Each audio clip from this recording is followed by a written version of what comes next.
I'm Chris Bussing, and welcome to my channel. It's committed to empowering you to break into technology sales, succeed in the career, and use it to create more freedom and fulfillment and unlock your potential in life. I can't think of a better guest to have on the channel today to start the new year than Shari Levitin. She has so many accolades when it comes to the sales space. She's a thought leader. She's a top voice on LinkedIn, a keynote speaker. She's also featured in the Salesforce documentary, The Story of Sales. She's one of 10 experts, so a little bit of a celebrity. The list goes on and on. She's even a guest lecturer at Harvard Business. Shari, I'm so excited to have you. So excited to dig into 3 core topics today. Number 1, how to create and achieve goals in 2023. And a vulnerable story, number 2, that led to a paradigm shift in your life and changed how you define success in sales. And number 3, how to sell successfully in a virtual selling world. So guys, you're going to want to stay for the whole video. This is going to be an incredible conversation. Stay for the whole interview, and make sure to give the like button the love tab, because the YouTube algorithm loves that too. And we'll show this video to more people who can benefit from the message. Shari, thanks so much for joining me. How's the start to your 2023 going so far? Oh, it's fantastic. I'm in Park City, and we have had more snow than in the last 30 years. So we've been skiing and snowshoeing and just playing in a winter wonderland. And I have a cold, as you can hear, because everybody seems to be getting sick as they play in the winter wonderland. But glad to be here. And the year has started off fantastic for many, many reasons. So thank you for asking. I'm glad to hear you're having fun in the winter wonderland, and that seems to be so common that people get sick to start the year. But excited to really dive into the conversation. New Year's resolutions are top of mind. Some people like New Year's resolutions, some people don't. But when it comes to setting intentions and goals in 2023, what's your core advice to the audience? You know, I think it depends. Pardon me, Chris. Oh, no worries. Where you are in your career and what's important to you. And I can tell you that now I'm in a very different decade than I was in, last decade, the decade before. Your priorities change. And I think it's important to know where you are, and don't necessarily listen to somebody who's in a totally different phase of life than you are, or who wants something very different. So your goals are your own. And that's the first thing I would say. Don't let external pressure say what your goals should be. You know, I remember in the 80s where, everybody was just like, it was a badge of honor to be exhausted and these types of things. And it's easy to fall into, oh, well, they're doing that and they're successful, so I'm going to do that too. So I would say, number 1, make sure your goals are your own. Number 2, and everybody talks about this, but I think that they're missing something. I've seen a lot on LinkedIn right now about, and it's true, about how you don't just want a number. You don't just want, oh, I want to make $200,000. I want to make $100,000. I want to make this many deals. That you should focus on the activities, not necessarily the goal. And that's absolutely true, because it's the little wins or the activities that you do that produce the result. But where I think a lot of sellers get it wrong is they don't know what those activities are. So you really need to be clear on what those activities are that are going to help you achieve that goal. As an example, if I'm not getting enough appointments and I'm not getting enough callbacks, I want to look at, what does my outreach look like? Can I make it better? Should I do it earlier? And I always say, do your prospecting in the morning, because it's probably the hardest part of the job. So I would say, number 2, make sure that you really define what those activities are. And number 3, and this is most important to me, you need to do a gut check throughout the year. I have seen countless, not only salespeople, but humans, they'll have a goal and it takes them over to the point where they lose other things in their life that are meaningful. And I learned a long time ago from my mentor of mentors, Dr. Dan Baker, who wrote What Happy People Know and What Happy Companies Know. And he outlined something for me, Chris, called the triangle of happiness. And he says that there's only 3 things humans need to be happy, but it's creating that balance that's tricky. And the 3 are, you absolutely need your sense of purpose, your work. Why does it matter? What do you do? What do you do for the world? Who do you impact? Number 2, you need your health and wellness, right? And that's spiritual health, physical health. And then number 3, you need your relationships with your family and your friends. And we've all had it happen where we're working so hard to, reach that $1 million goal or whatever it is. And then all of a sudden somebody's getting a divorce or their health is shot. So I encourage you, as you are hitting your goals or reaching your goals, do a body check, do a gut check and say, am I in alignment? Because I can assure you, if you hit your goal and you lose your health or you lose your relationship, it'll never be worth it. That's so profound to think about, doing a gut check. And it reminds me of a book I was reading recently, The Body Keeps the Score, and just getting into the, physical body with things like yoga and different, I think breath work was mentioned too. But do you have any practices yourself to cultivate your well-being and that foundation to really like produce the energy and to be successful? Yeah, which brings us to my goal. So, my goal this year is really much more around health and wellness, although I've always had certain practices that are non-negotiables. And I live off of what I call best practices and non-negotiables. And my non-negotiables are, when I wake up, this may sound funny, but I have a half a lemon in hot water. And the reason is it's very cleansing. It helps get rid of toxins from the night before. It gives you energy. And yeah, it doesn't taste as good as having that nice cup of coffee, but I have that hot lemon first. Then I have a cup of coffee. Before I even look at email, Chris, I will do a 10-minute meditation gratitude exercise. And there is not a day that goes by unless I'm really ill where I don't get outside and exercise. I love running. I'm not a good runner. I'm not a far runner, but I will run 2 to 3 miles pretty much every day. And I love it even more in the snow. But I find that, the movement, when you're moving your body, you get a different perspective. Just like we solve problems in our REM sleep, we solve problems when we're moving. And I think a lot of times we get stuck, we get anxious, and we don't realize that a simple change of emotional state will change everything. You'll get the knowledge you need. You'll get the insight that you need to solve a problem and work a lot smarter and not so much harder. So when you run into a challenge in your day, like say the salesperson gets rejected on a cold call and gets thrown off, it's easy to go in a spiral of negative thinking, and it fuels the emotions and fans that in the flame. The next thing you know, you're taken out. How do you deal with the challenges of entrepreneurship and sales in your day-to-day and keep showing up powerfully? Do you have any hacks? Again, that's one of them. I will move my body. I think it's really, really important. Journaling, it can be really good. And something my mentor told me once, and I never forgot it, you can lose the deal, but don't lose the lesson. And I think one of the most important traits today, especially as we go into the new year, is, and we have a whole seminar called the adaptive seller. It's that adaptability. Look, if you lose a deal or you have a setback, you want to think about, what could I have done better? The thing you never want to do is blame external factors for your lack of success. And I would say that is the deal killer of all, because you're not taking responsibility. When we say something like, oh, it's the economy, so easy to do right now. If SDRs are giving you the leads, oh, it's the leads. Oh, my Venus is in retrograde. Like, it's not my fault, right? It's so easy to play the blame game. But the problem with the blame game is that you then are never empowered to do better and to learn from what you could have done better. Sure, there may be external circumstances, but think of what you can control. And so I would say, you lose a big deal. What I try to do is, yeah, you're going to feel bad, and you want to get out of it quickly. And the best sellers in the world are adaptable sellers. And they think, oh gosh, that's really terrible, but then they move on. Really great sound advice, and I'm taking notes myself. And I enjoyed what you said about setting goals for the new year and really focusing on behaviors. And a lot of reps don't know what those behaviors are, but that was a great place to start out. And I'd love to shift now to your story, basically achieving the American dream and then having a paradigm shift and realizing maybe success looks a little different than I thought. I'd love to hear your story. Oh gosh, there's a couple I could tell. One I told in the story of sales. I will tell you the most pivotal moment in my career was very, very early in my career.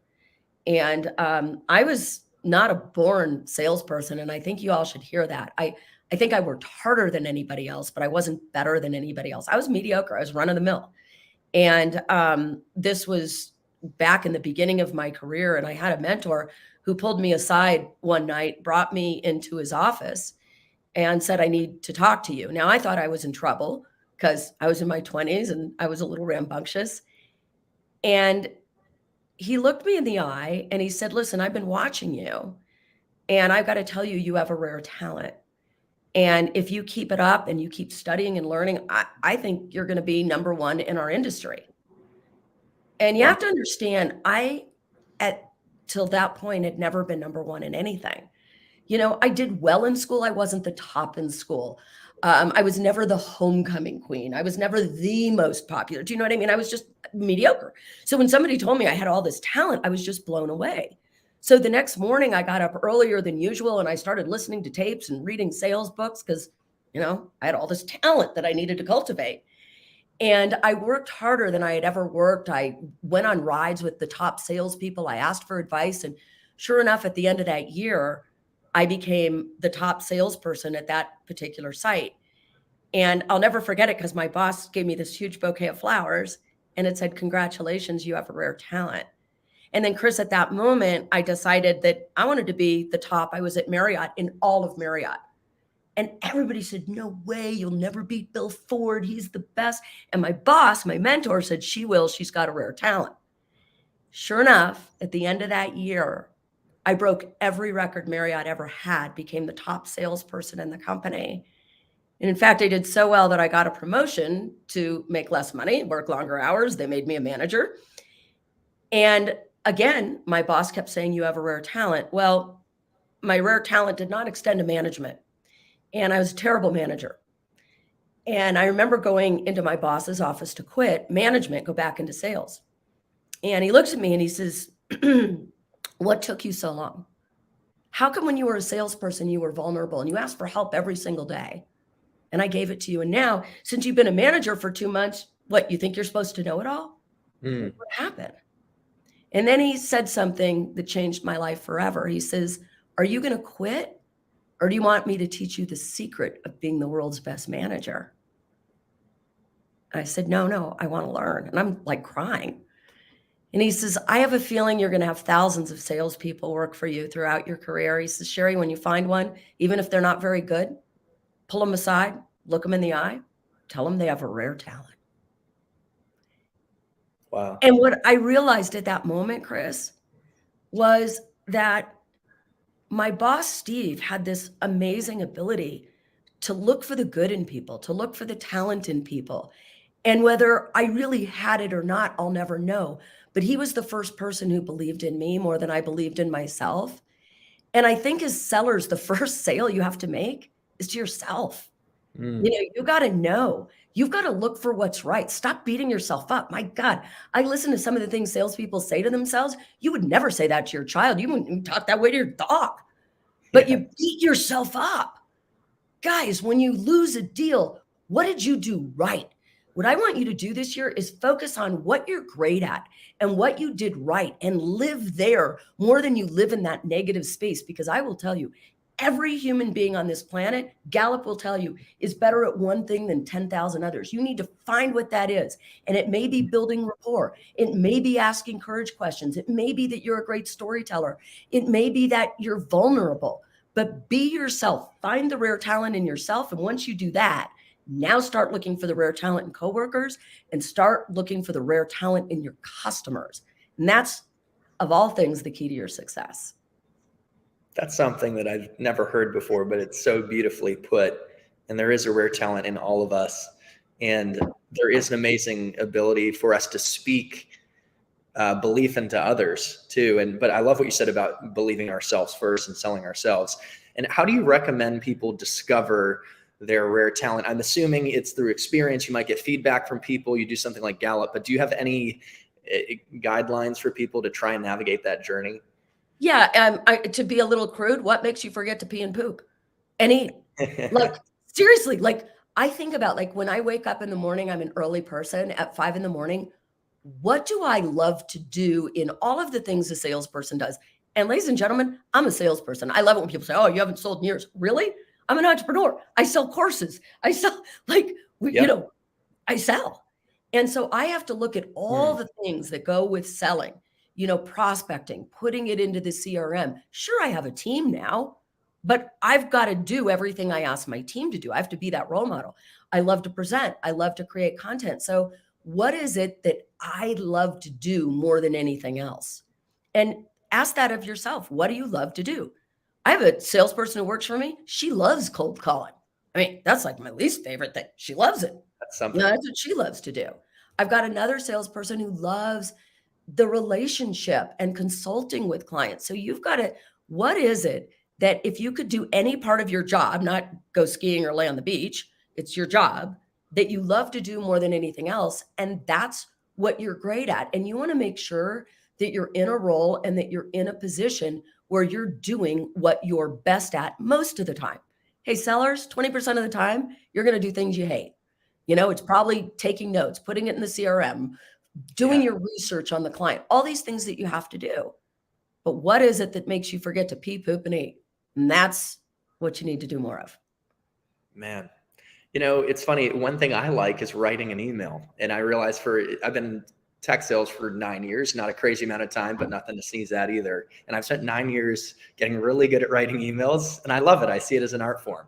And then there's So of is. course, when you get into higher levels of sales, you can go to dinner with customers and build those personal relationships and learn about their kids. So it's amazing how building meaningful connections with your teammates and with customers is woven into the fabric of the day-to-day in sales. And that's something I love about sales. But what do you love about sales in general, as a career and as a skill set? I love all the different types of people because I learn from them. And I love the ability when I started in sales, I was business to consumer, and I would meet people from every color, continent, walk of life with ideas so different than my own. And I love learning. And I think, sure, we learn in many ways. We learn from books, we learn from courses, we learn from travel. But if you really open your heart and listen, you learn from other people, particularly those with different perspectives. And that's why I love, we work with companies everywhere from the tech space to education to people selling kitchens and cars, and they're all different. And I love learning about the products. I love learning about the different people. And I will say the remuneration, which is phenomenal when you get good at it, to me has always been an afterthought. And I think when we just lead with the money and we lead with the deal, that's when we don't succeed. You've got to really love what you're doing, love the art, love the customers, love the learning. And I promise you the money will follow in spades. But, and it's easier said than done because once you've had a level of success, it's easier to do that. But I can tell you, if you start your sales call and you take yourself out of it and say, I do this, we have a pre-call plan course that we do. And it's really counterintuitive for a lot of people because instead of saying, what am I going to say? We tell you to ask yourself 3 questions before any sales call. What do I want my customer to think, feel, and do? Not what am I going to say? What do I want my customer to think, feel, and do? And it shifts the paradigm for you so that you're really putting yourself in the shoes of the customer. That's something that I'm going to start implementing. How do we want customers to think, to feel, and what do we want them to do?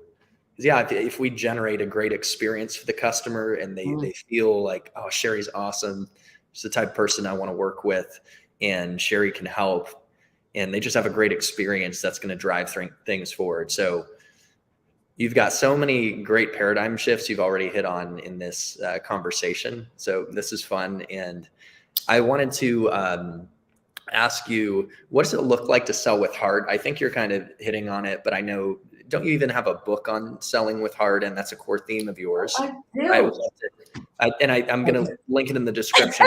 Shameless self-promotion, Chris. Yeah. It'll be in the description along with all of Shari's socials. She has content that's reached like millions of people in the past weeks, and it's obviously for a good reason, as you can see from this conversation. So guys, I'm a consumer of her content. I'd highly encourage you to check out all her stuff, even her courses. But anyways, so another shameless plug, but not much shame in it really, because it's good. But yeah, can you tell us a little bit about selling with heart? What does that really look like? Because I love, pun intended, that idea.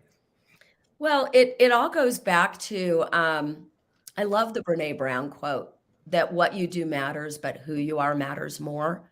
So in the universal truths, we talk about, and Heart and Sell is really a timeless book. I'm now in the process of writing a timely book.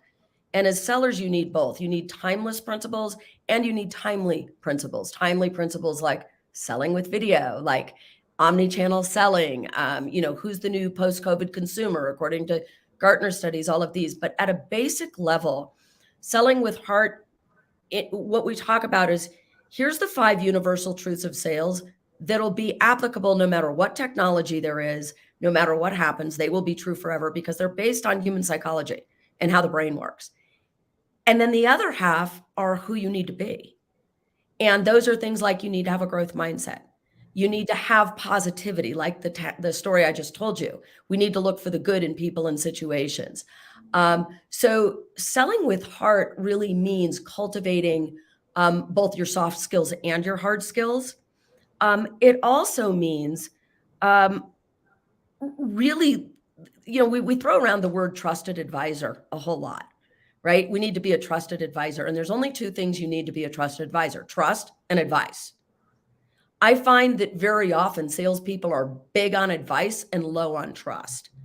And it's really understanding in this day and age what it means to build trust and what it takes.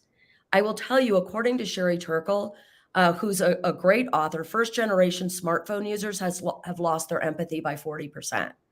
So how do we really build trust and communication? And that's selling from the heart. It's personalizing those emails that you're writing, taking the time, making them relevant. It goes down to the little things, like when you're confirming an appointment, are you doing it in their time zone or in your time zone? It's your subject line. Is your subject line about them or about you? All of these skills and strategies to make it about the customer and not make it about your favorite person, yourself. Yeah. So basically getting off of ourselves and focusing on the customer, really showing them what's in it for them. And, my CEO is a good example, creating what I call customer intimacy, which sounds funny. And now he's a CEO. He used to run Samsung's open innovation arm. This is the current startup that I'm at in my 9 to 5.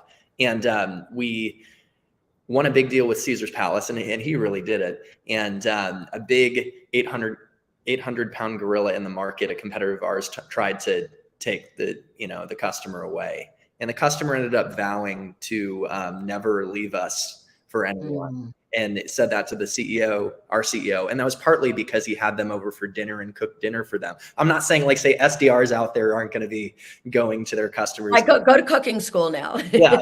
Go to Sur La Table, get a cooking course. But anyways, and there are ways to do it, obviously virtually, to create personal touches, to give and be generous. So that's something you reminded me of. And what do you think in a virtual selling world are the keys to creating that connection and empathy? And ultimately, I'm sure you go in a million directions with this, but how do you sell successfully in a virtual world?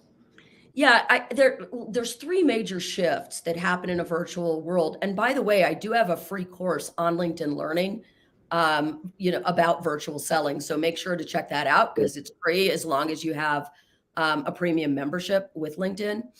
And there's 3 major shifts that happen in a virtual world: trust, access, and time. So yes, it's way harder to build trust across a screen. Now, one of the reasons for that, people laugh, but it's true. My brother's a neuroscientist. Wow. It's surprising, but trust is actually built through the sense of smell. That's one of the ways it's built. So if you and I were in person, we would release an oxytocin hormone as we started to like each other, which happens through the nasal cavity. So obviously and it's subconscious. So when we're across a screen, Chris, you and I can't smell each other, right? So, we're not there yet, right? And actually researchers found that if you inject people with oxytocin through the nasal cavity, like through a nose spray, they're actually apt to spend more money. So sellers, don't try to send oxytocin to your customers before the call. Might be difficult. But the point is that it's harder to build trust across the screen. So there's a couple of things that you need to do and you must do. Number one is you need to do your homework. And I can't emphasize this enough. Long gone are the days of spray and pray. You're better off talking to less people and doing more homework. So you want to use LinkedIn, you want to use their website, you want to know things. And then there's a whole process we don't have time to get into on what are the 5 things you want to look for to, that are most powerful in order to build that trust and rapport. But A, you want to do your homework. Second, you need to establish what I call virtual presence. How you look, how you sound, what's your background, what are your hand movements, how's your eye contact? Am I looking here or am I looking here? You got to look into the dot. So all of these types of things to establish trust. Number 2, what's also very different online is time. If you think about it, Chris, as you were saying earlier, you were talking about taking somebody to dinner. There's serendipity when you can meet with somebody in person. Maybe they say, yeah, stop by. And a half-hour meeting turns into other stakeholders are now coming in. Yep. Now they say, let's go to lunch. And pretty soon you're writing up a proposal. That doesn't happen on Zoom or Teams because you're in half-hour increments and they got back-to-backs. So that's different. So you need to learn how to really use time to your advantage. And then I would say access is very different in a positive way. You can get more stakeholders on the phone if it's virtual. But again, you have to have a strategy for all of these things.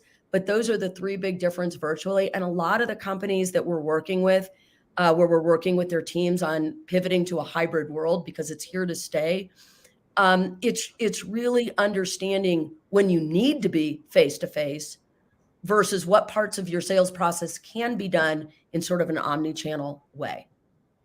So there are some things that we lose out on in a virtual selling world, like the ability to really create that intimacy over a dinner or to be at the customer's office and have other stakeholders pop in, right? And you're not as constrained on time. But what are the things that you actually like a lot about virtual sales? Well, first of all, 86% of customers prefer it. And I'm going to tell you right now, sellers, if you don't learn how to sell both ways, your career is limited. I'll tell you that right now. That's why you name the company, Facebook, Google, you name any company, and now they have a hybrid work environment. During COVID, we realized we can be as, if not more productive working from home. And hey, let's face it, it's a better work-life integration for all of us. We want to be with our families, our kids, our dogs. We want to be able to go, outside for an hour and control our own schedule. So I would say, number one, from just a freedom standpoint, being able to do it and not have to do a commute, it's better for all of us. I would also say, look for companies. They're saving millions and millions of dollars, not having to go here and there. We were working with Microsoft, and one of the salespeople said, oh my God, I don't have to have these long dinners, buy customers steaks, and be exhausted the next day. So it's really a matter of strategizing. Again, your companies are saving money, sellers are saving energy. You can, if you know how, you can qualify people better to see who's going to be interested and who isn't. So that's why the world is going to virtual. Now, you've got to have a heck of a lot of self-discipline. You've got to learn to manage your time. You've got to, I see more salespeople working too hard, not hard enough. I see them, not having any balance and saying, okay, it's 6:30 now, I'm having dinner with family, and not turning it off, which you have to do because your body needs rest. So I think the advantages are so plentiful that the world has changed forever. And I love it. I think we're back to what makes us human. Yeah, I love the idea of being back to what makes us human and the opportunity to find the harmony and balance. And I had, 2 more questions for you because we could go for hours, but the reality is I know you have a lot going on and wanted to keep this punchy. So one question is, how do you think about finding the right company to work for those who are looking to, get into sales, and particularly technology sales? They're looking to open up a new career possibilities. They saw this interview and they're like, wow, Shari got me pumped. How should they think about navigating that journey and setting themselves up for a successful career?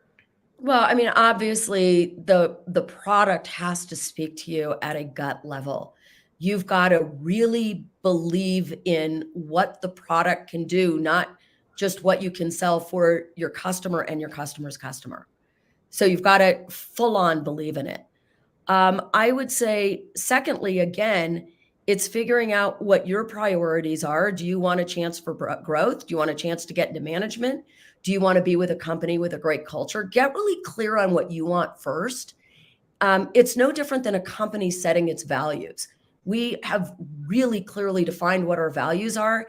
And that way we attract people that have our beliefs. Figure out what you believe in and what's important to you. And that would be number 2. And then number 3, Gallup says it best. People don't leave companies, they leave managers. Don't just look for the company, look for who you're going to report to. And does this person care not just about you hitting quota, but about you as a human?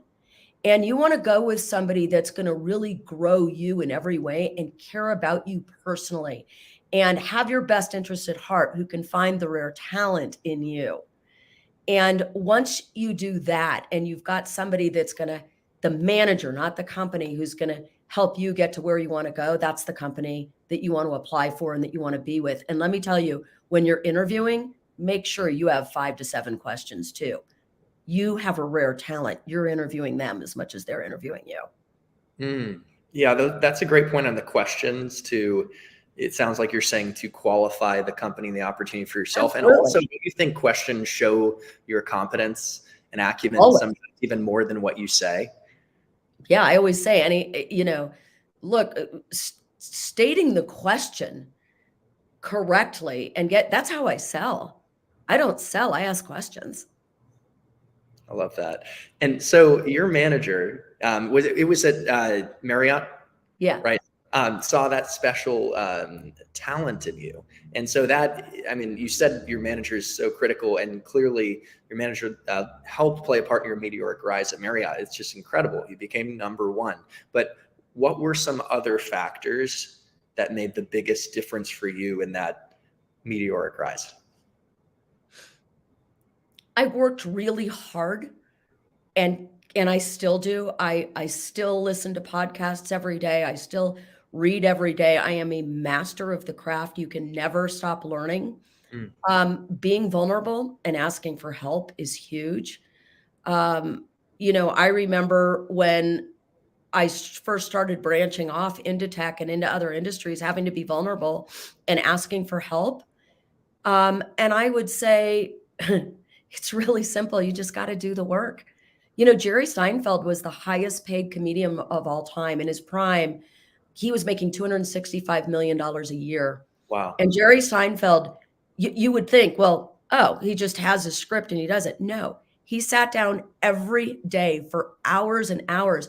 And he would put an X down every single day when he sat down and wrote jokes, studied jokes, practiced jokes, and he did the work. Sting, my brother had an opportunity to travel with Sting. He's a neuroscientist, music in the brain. He said at the height of his career, he's selling out stadiums. He would spend 5 hours a day meditating, exercising, and practicing.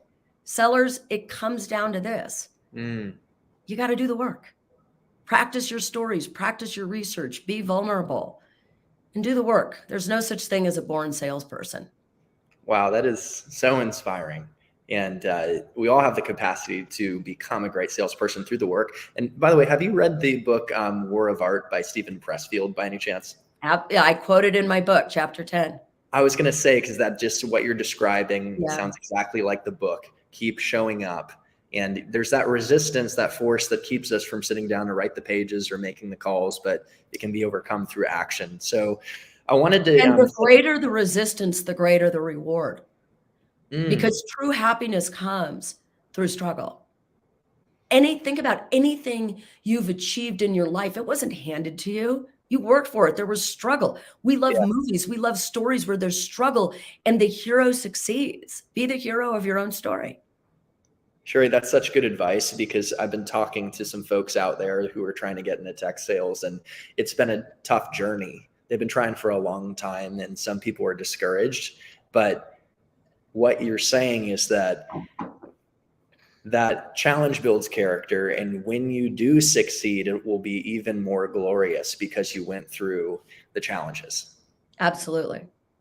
So I wanted to finish up by asking you about the triangle of success. We might have touched on it earlier, but Again, you built out the American dream. You're wildly successful, have made a lot of money, made a big impact in business. But I know there's other legs to the success triangle. And so how can we finish up with what holistic success in life looks like to you? How I'm able to spend my time.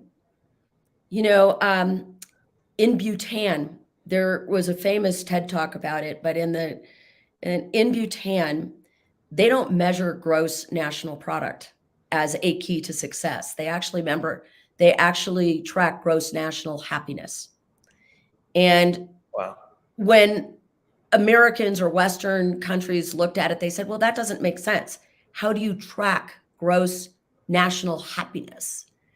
And I think it was the president of Bhutan, or I don't know if I don't know what you call the person, but he said, it's simple. We look at how people spend their time. And that's why I won't work on Saturdays. You can offer me $1 million for a keynote speech. That is a non-negotiable. I do not work on Saturdays. How do I spend my time? How do you spend your time? And again, some of that time is spent researching, writing, reading. It's not all la, la, la, I'm having a margarita. But how you spend your time, to me, is holistic happiness and fulfillment. And I'll also say, sellers, you have to schedule it. I will actually schedule fun activities. We started this conversation talking about goals. You need to schedule your workouts or they're not going to happen because there'll always be something more important. You have to schedule your time with your friends and your loved ones. You've got to schedule date night. New parents, schedule it. It's important. It's what holds your relationship together and keeps it special. And you need to schedule your time for prospecting and schedule your time for your work activities. But that to me is holistic success. Cheers to holistic success for all of us this year. Shari, thank you so much for your time and for your generosity and sharing your passion and energy, because it's palpable and it's contagious, and your wisdom and insights. We've got concepts we can apply around mindset and actionable tips that we can apply. So this was amazing, and just very, very grateful. So guys, make sure to look at some of the links in the description to check out Shari's social media channel. She puts out a lot of free content. Check out her LinkedIn learning course. If you have the premium LinkedIn subscription, you can do it for free to learn how to sell in a virtual world. Check out her book on how to really sell with heart, and check out her website too. She is incredible. And Shari, any other final thoughts before we sign off and dive into the rest of the day? No, just make it a great year. And I'm looking forward to a season of live trainings. We talked a lot about virtual. There's nothing like being able to smell people and be able to, actually do live kickoffs and live seminars. So hopefully I'll see some of you in the next 90 days as I travel around the world doing live events. I'm so excited to give you a hug. Amazing. Happy New Year. All the best wishes to you, Shari. Look forward to staying in touch. And all you guys out there, happy selling and happy living. Thanks for tuning in. Thank you, Chris.